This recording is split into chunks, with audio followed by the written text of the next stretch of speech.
This is a fantastic experiment. We're doing a live stream on the Thought Leadership Branding Club company page, but we're trying to take the company page and we're going to expand this to my profile, Brenda's company page, my Twitter stream, my Facebook.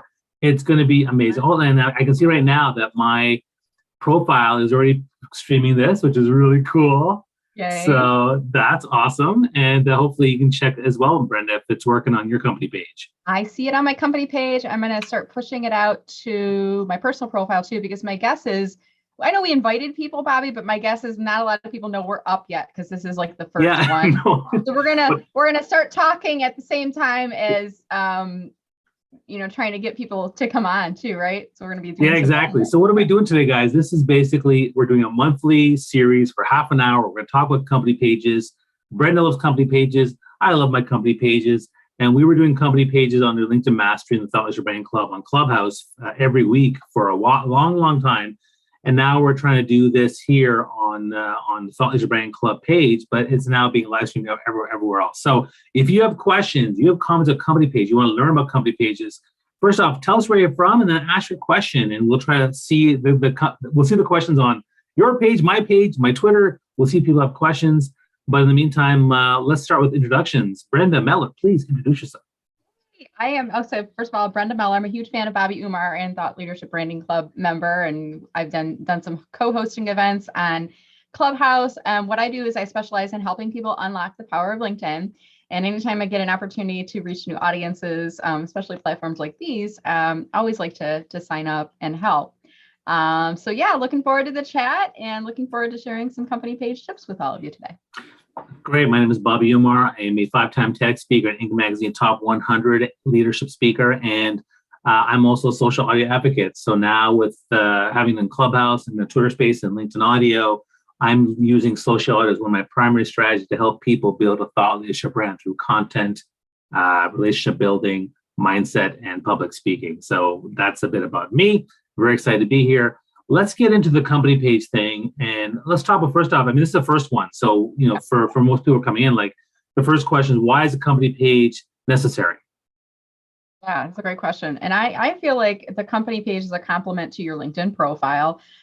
So I was on a profile earlier, and I'll just use this as an example. It's somebody who wants to do business with me, and I'm looking at their profile, trying to learn more about them, trying to figure out, are they legit? How long have they been doing this? All that stuff. And I go down to their experience section, Bobby, and right next to their business name, there's like this gray box with like blue buildings in it. And it makes me kind of question, is this a legitimate business? If so, how long have they been doing it? Are they operating out of their basement? Is it like a side hustle? Are they serious about this or not? Right below that, there was another company in their experience section, and it had a logo. And I got that warm, fuzzy feeling when I see the logo. I mean, like, this is a legitimate business. This is an entity that exists. And when I click on the logo, I go to that company page, and then I can learn more about the company. And it's almost like a mini version of the website. But I'm a corporate marketer by background. So anytime I look at this, I kind of look at through the lens of who is my ideal target audience? Why do they care? And when we're talking about company pages, by not having a company page, it might actually get me to click off of your profile, because I'm like, I'm not sure if this is legit or not and how well baked this business is. Having a company page, and then you can have that logo in your experience section, creates legitimacy and it creates trust with your audience. Yeah, and I think for me, I look at the company page as an extension of my overall thought leadership brand. So I'm the tree with the foundation, which are rooted in my values. And here I am, the big tall oak, and each of my big branches are my company pages, because my overall thought leadership brand is everything I do, from Clubhouse, Twitter Spaces, you name it.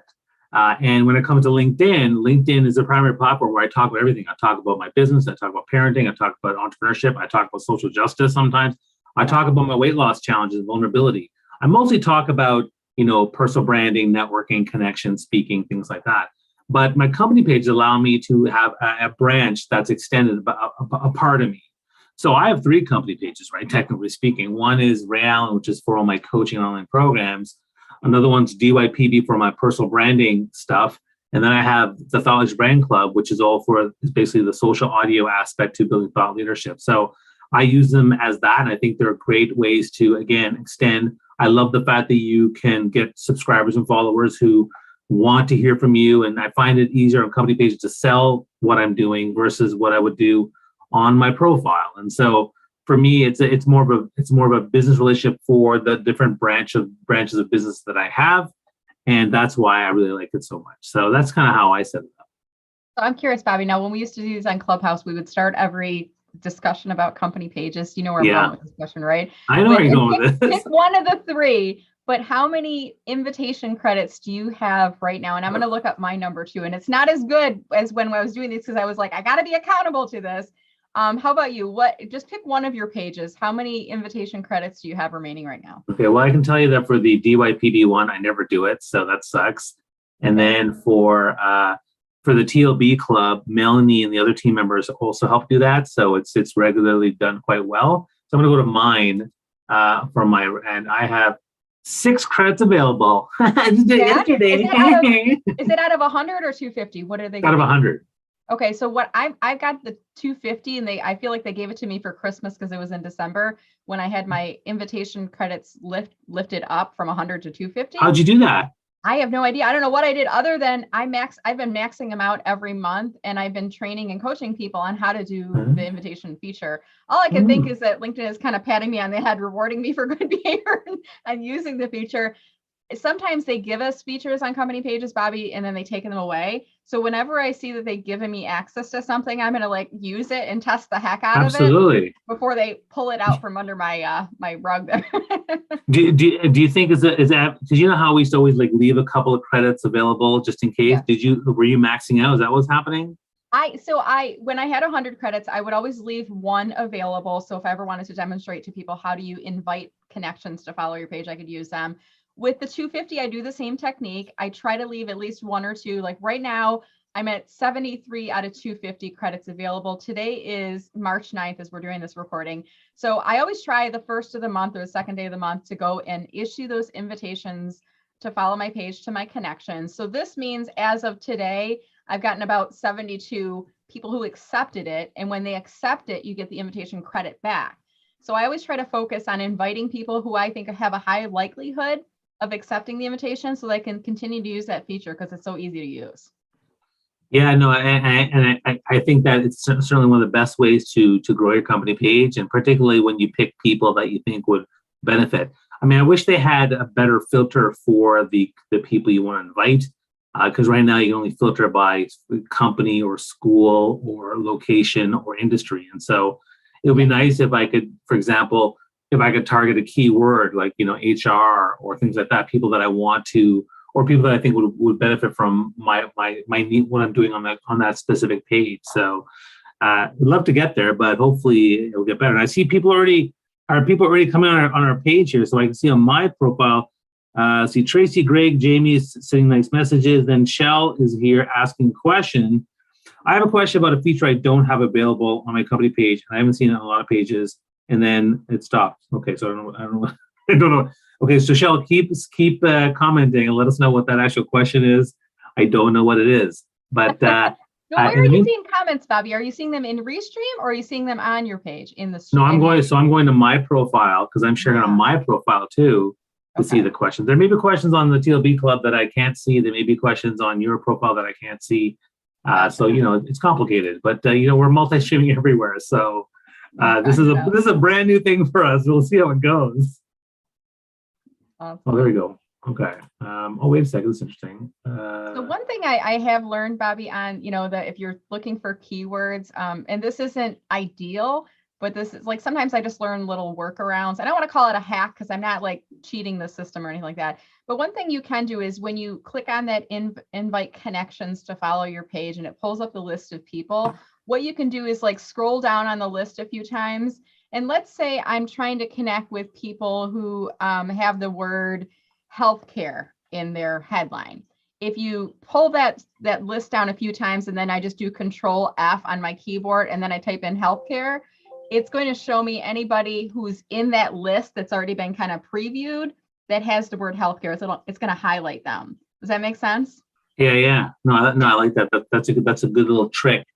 Time consuming, but it is something that you can, if you're looking to target people that have a certain job title or keyword in their headline, it is one way of kind of getting around that.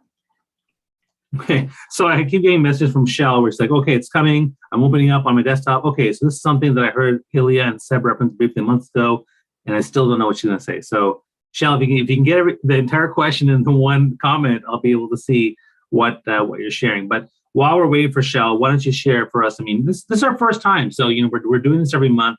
We're hoping to encourage people to use company pages and to leverage them for their brands. I'll talk about one thing that I actually haven't done much with company pages, which is showcase pages. Have you used that?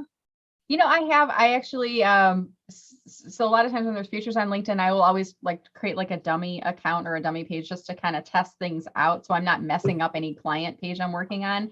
So I have a page under Meller Marketing. It's called Meller Marketing Interns. So when I have an intern working with me, and I have one right now, I give them that page to test out different features on. And we also have a door into a showcase page that we can use to kick the tires, kind of see what the features are in there. I do have a few clients that have showcase pages. And now we're looking at it in a live environment. And one of the reasons I don't recommend showcase pages, Bobby, is you cannot link a showcase page to your profile. However, there are some organizations, especially large corporations, that won't let their different divisions set up their own individual pages, but they'll allow them to do a showcase page. And it's kind of like a parent-child relationship is the way that the showcase page works. But the main thing I don't like is the lack of ability to link it to your profile, because I really feel like there's the most visibility on LinkedIn from your individual profile, and it creates a door, kind of that exit ramp onto your company page. And if you can't link it, it's a little bit harder to get people to look that page up. Right. No, that makes a lot of sense. I appreciate that. And I see we have a question now also from Shell. Here it is. Some company pages have tabs about life, culture, products. How do you activate it? That's a great question. So do you want to take that, Bobby, or do you want me to help you out? No, I think you help me out because I don't know. I haven't done that. Okay. So there's a couple of things you get with the free page. And, most of us get home, content, analytics, and activity. Like we all get that. LinkedIn is now starting to roll out product pages where you can list products and services for sale.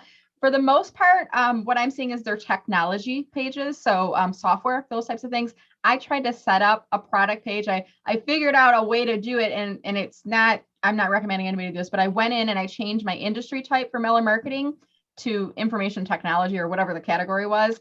And then that allowed the feature for products to open up. And then I created a products page.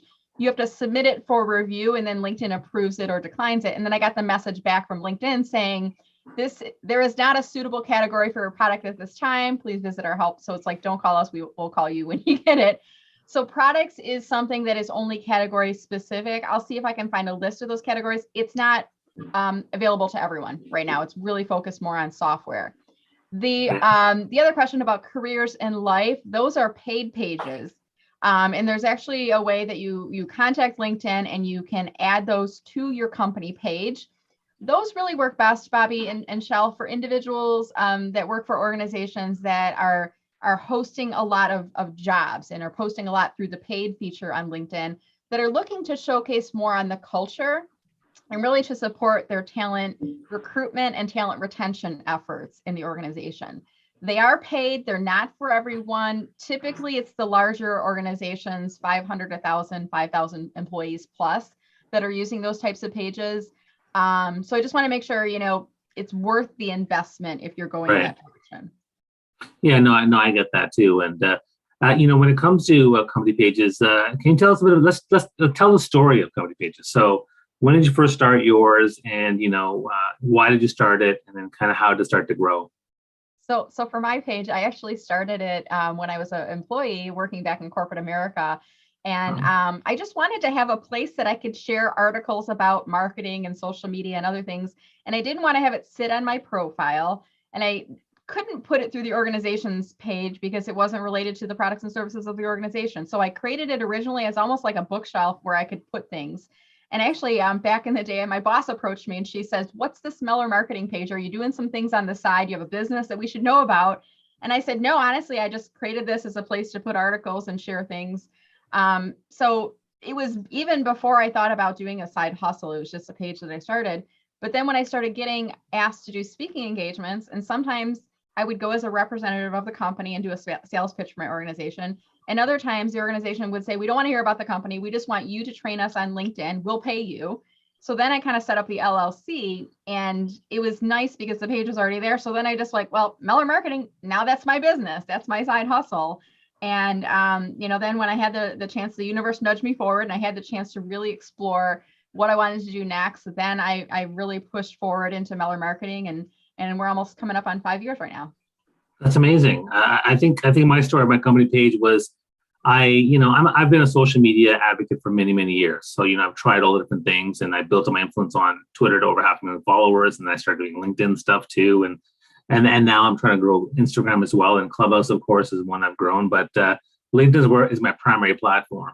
I was connecting with Mikhail Alexis, who said, Bobby, you need to have a company page. Like, she was really big on that. And she was someone that I felt had more LinkedIn knowledge than I did at the time. So I was like, okay, since it's you and I've met you and you're awesome, I think that, okay, maybe I should try this out. And so I started my company page, and but I didn't have any strategies to grow it. I wasn't really thinking about how to grow it. And the real challenge was, how do I do content on my main profile versus what's here? And that's kind of, as I evolved, realized, well, some of it's going to overlap because it's still me. Like, for example, my post on International Women's Day yesterday, where I talked about calling out men to step up and do more and be better allies, I shared the exact same content on my company page. Normally, I would share it and then give it a little thing, but I was like, no, you know what? This is an important post. Everyone should read this. And so I did that. And I think, it's been great. The company page has exploded and has done well, but I think I still get, mindset is a challenge, because the issue is, when I do a post on my profile, I get far better results than my company page. And I'm like, okay, does anyone care? And but I still got to do it, and I still got to put the brand out there, have the conversation with people. There are people who do engage. It's a small percentage, but I think my biggest frustration or concern is that it doesn't go to everybody. So just like with Facebook, when we launched Facebook business pages, after a while, people realized that it was only going to 8% of the audience. And then that number went down to 2%, and then it became 1% because Facebook wanted you to pay for ads. And now with company page, I'm seeing something similar. So I find that a little bit frustrating, but I also know the importance of it, because again, these are people who've agreed to hear me talk about my business. I think that's important. There's also the invite credits, and also the data that you get on your followers, which I think is really, really important. Absolutely. And I think going back to the point of, you don't get as much reach on your company page as you do on your personal profile and post. I want to share this one. And I've heard some people say your company page is like going to a trade show. And I use a slightly different analogy, Bobby. I kind of feel like your company page, and comparing that to your profile is kind of like when you go to the mall. You're walking in the mall. Sometimes you're there with friends and networking. Maybe you go to shop, maybe you go to the food court, but you're there for different reasons. When you go to a company page on LinkedIn, it's kind of like walking inside a store in the mall. And the only reason I walk inside Bath and Body Works is because I'm interested in their products and services. I don't go inside Dick's Sporting Goods because I don't buy a lot of sporting goods stuff. Right. So, and when I go into those stores, when I go into Bath and Body Works and I grab a basket, that's kind of the same thing as clicking follow. I am interested in the products and services. Now, I might go to Dick's Sporting Goods and I don't grab a shopping cart. I'm just going through the store to get to the parking lot, right? So I really feel like your company page is kind of like a condensed. It reminds me of like the chicken soup, the bouillon cubes. It's like super, super condensed. And people come into your company page with kind of blinders on. Because when you get to your company page, if someone's interested, they're going to read down. They're going to start looking at what you're posting. And now, guess what? Your posts are not competing with everything else that's happening on the LinkedIn homepage. You're only posting your own content. You're only seeing content from the company page. So I don't mind that I don't get as many visitors on my page as I do on my profile, because I know that the people that are coming to my company page are they have those blinders on. And when they get there, they're more open and receptive to learning about my products and services. And there's this other whole population, Bobby, of people on LinkedIn. I don't like to call them lurkers because that sounds negative, but they are readers. They will come to your page. They will read. They won't interact. They won't touch the post, like it, comment. Sometimes they may click, but they won't like it, react, or comment, but they see your content. They are readers. And some of those people end up reaching back out to me. And I ask the question, how did you hear about me? I've been following your posts and I saw something on your page recently. So, I don't mind. I think you have to kind of think about it from that perspective. It's a smaller subset, but remember that person walking into the store at Bath and Body Works and walking past the other store. Maybe that'll help out. Yeah, no, for sure. And I think another challenge for all of us is to come up with the right analogy that explains everything we're doing in social media life. So I think that's an important piece to understand. I think, and going into the store, one of the things that's interesting is that what gets your attention to make you want to stay in the store.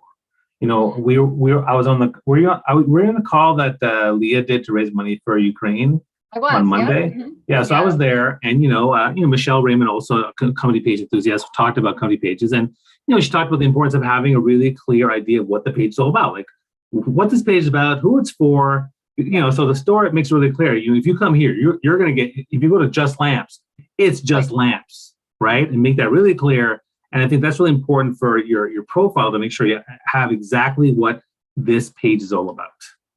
Absolutely. And you just want to make sure you're delivering on that value. If it's called Just Lamps, you're not talking about basketball hoops and the sky is blue. And, you're keeping focused. You're not meandering around on it, I think, too. And I see Cassandra Rosen says voyeurs would be a good term, or we like to call it drive-by traffic. So the voyeurs.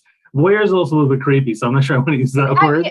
I've heard a lot of people, they use the term themselves. I'm a lurker. I've never messaged you on LinkedIn. I'm more of a lurker. And I always like to correct them. I'm like, well, I don't think you're a lurker. I think you're a reader, right? Lurker, It kind of feels like you're going through my trash and pulling out, like, what's this prescription for? Readers, it's like you're consuming the information that I want you to read. That's a good thing. It's a positive thing. So it's the same way I kind of approach when I'm working with job seekers. I don't like to call them mature candidates. I like to say that they are experience-rich job seekers, because it's just flipping the way that you look at that. Yeah, and most people who are on social media, people on Twitter and LinkedIn, they're consuming content. They're reading, they're listening, they're watching. They're not really actually commenting or engaging, and that's okay. I think that's important. When it comes to engagement on a company page, Brenda, I mean, what's working these days for you on your company page? So I think one of the biggest mistakes I see people making, and something so easy to correct, is thinking about a call to action in your post. So as often as you can, try to think about you're speaking to one person. You're not speaking to thousands and thousands. You're speaking to one person, and you want to get them to engage with the post. So when you're sharing content, end with some type of a call to action. And it could be as simple as, what do you think? Comment below. Or it could be tag in people that might find this article of interest. Or if it's a poll, you could ask people to take the poll. And by the way, Bobby, when I do polls on my company page, I always include the last option is number 4 is other. Me too. Comment below. And it always brings people in. And then from there, make sure when people are engaging, this is like the second big mistake I see, they don't respond back. And even if it's your employees, you should always acknowledge, thank you, Bobby, for your comment. We appreciate you being a part of our team. Letting people know that you're hearing them talking, not just liking it, but actually replying back. It's kind of like engagement creates engagement. If I see a post that's getting 54 likes and nobody has commented, I might be hesitant on commenting because nobody's doing it, right? But if I see the same post and it's got 10 likes, but 6 comments, I might be like, oh, other people are doing this, so I want to get involved in the conversation. And it doesn't even matter if those comments are coming from your team members, your family members, people that are supporters of you. The fact is, engagement creates engagement. Yeah, and that also goes for replying to people's comments. So they'll say, hey, look, Bobby's commenting on people's stuff and offering his insight. That's actually great, or the company's doing that. So I really do appreciate that. I think for me, what's, again, I'm trying to get more engagement on my page. And one of the things I'm doing now is I've been posting every day, 5 days a week.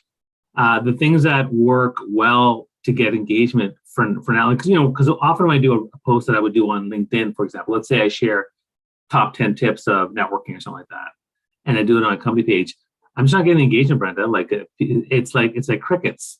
It's like a dead zone. And so I started doing things that I thought would get more engaged. So I started doing polls. Polls definitely get engagement. So people like the quick button, the quick click to whatever they want to choose. Polls have worked. Sharing whenever I share a personal post on my company page, that does pretty well too. Not compared to polls, but there's some engagement there. And I think those are the 2 big things that I'm doing to try to get engagement. It's funny because I never thought, I'd have to I was hoping that I'd be able to sell more on my company page, but no, like I still do. I still use my company page to sell what's going on. Like, for example, I'm doing a big TEDx event tonight on how to get a TEDx talk, and I put it on my company page. I'm happy to talk about it, and I don't do my personal profile. People know because I talk about it in my rooms, but they'll know my company page. But to me, the polls have been getting the best engagement. Getting some engagement through personal posts have been good, and I think I haven't tried other things like carousel posts, whatnot. But the other thing that sometimes works is, well, to be honest, memes. Not like a really good image or a meme that I did this one that talked about empathy versus compassion versus sympathy, and I explained what I thought was good about the graph and what I didn't like about the graph. But what was really good is people on company pages are really nice about sharing that. They shared it, like they're just on their own page. Oh, that's great! Like that was actually really good. Yep. And then when people do share, I mean, the cool thing is about company page, good and bad. The activity, there's like an activity tab inside the page. The bad part is it's inside the page, so you don't see it unless you go inside it. That's the only thing I wish I could change. But once you get inside there, and it'll show you can filter these by requests, comments, mentions, posts, shares, reactions, analytics. So when somebody comments on a post, we've talked about this, you should reply back. When somebody shares your post out, I mean, that takes a lot to like the post enough from your page to share it out. Always comment back with 5 or more words. And if if it were me, I would probably comment back as the page. And then I would go back in through my personal profile, find the same post and add a comment there as well. I want to show like double up because that's really a lot. Like you cared enough about this post that you shared it out onto your personal feed. That's really helpful for the page. You heard it here, folks. Brenda Meller is a proponent of double love, which I completely agree. Although I'm more of a triple up kind of guy, so not to outdo you, but that's just how I I don't know. It's all good. It's all good. So this is our first inaugural post of a live stream of company pages via Thought Leadership Brand Club and featuring amazing people like Brenda and myself. Brenda, we're getting near the end of the half an hour, so maybe you can tell us a bit more about what you're up to this week, this month, and I'm happy to have you promote a little bit what you're doing. Sure. Well, since we're talking about company pages, Bobby, I would be amiss if I didn't talk about the fact that I have launched an online masterclass. It's 12 weeks online on demand. It's how to really supercharge your company page on LinkedIn. So if you're struggling with, or maybe you don't even have a page yet, how do I get that page set up? If you have a page, how do you optimize it? And then what do you do next? Would love to help you out. You can go to mellermarketing.com, learn more about that, or message me on LinkedIn, or even better, visit my company page on LinkedIn. It's the very top post. I have it as a pinned post. It's all about the masterclass. So check that out. And Bobby, I think we're doing this. Is it every second Wednesday of the month we'll be talking about? So it's monthly, every second Wednesday. So I've already set up the Google Calendar for us, so we're good. So I think the next one's going to be April, I think it's 13th. Let me just check. April 13th is our next one. So there you go. And so we're doing this once a month. If you have questions, you can put them in the comment below. Tag myself, tag Brenda, so we can see your questions, whether it's on LinkedIn, on her page, my page, the TLB page, my Twitter stream, Facebook, where we are. Tag each other as we find these things, right? I'll be like, hey, Bobby, here's one. Yeah, exactly. We'll take all these other questions, right? Right. So, that's great. And I'll talk a bit about what I'm doing. I mean, the Thought Leadership Brand Club is running a whole bunch of rooms this week and also throughout the month, specifically around Women's Month. So we had a couple of events yesterday, and we're going to be running a couple of events next week. In 2 weeks, actually, specifically around helping women with different aspects, women leaders on different aspects. So watch out for that. They'll be announced on our Thought Leadership Brand Club page. This is hosted by the Thought Leadership Brand Company page, although you may see this on Twitter or on Brenda's page or on my page. But if you could give the Thought Leadership Brand Club a follow on LinkedIn, that would be great because we're testing this out. Actually, technical difficulties, it actually didn't work, Brenda. And so what's weird is, it showed up on your page, it showed up on my page, and it showed up on Twitter, but it's not showing up on the actual company page. So Melanie's working. I don't know. So I don't like to say they're mistakes, Bobby. I always like to call them learning experiences. And I like to tell the audience, like, hey, we just had a learning experience and we'll figure out what happened and we'll get it fixed for next time. But maybe in the meantime, you can take the one from your page and reshare it to the Thought Leadership. That's exactly what Melanie did. So she sent a message to the help desk and it's on the page now. So that's great. And then I'm actually running a TEDx event tonight. If you guys want to learn how to get a TEDx talk and get started on the first steps, you can take a look at that. It's I'm tweeting about it all the time. I am. It's on my Instagram and Facebook, but I didn't actually do a LinkedIn post about it because I wanted to sell on my profile page. So Yeah. anyway, Brenda, thanks so much for being with us today. I'm looking forward to partnering with you on this, and I really appreciate your insights. Well, Bobby, it's been a pleasure. Thank you so much for inviting me, and I look forward to seeing you and everyone else again next month. Awesome. Thanks, Brenda. Okay, bye, everybody.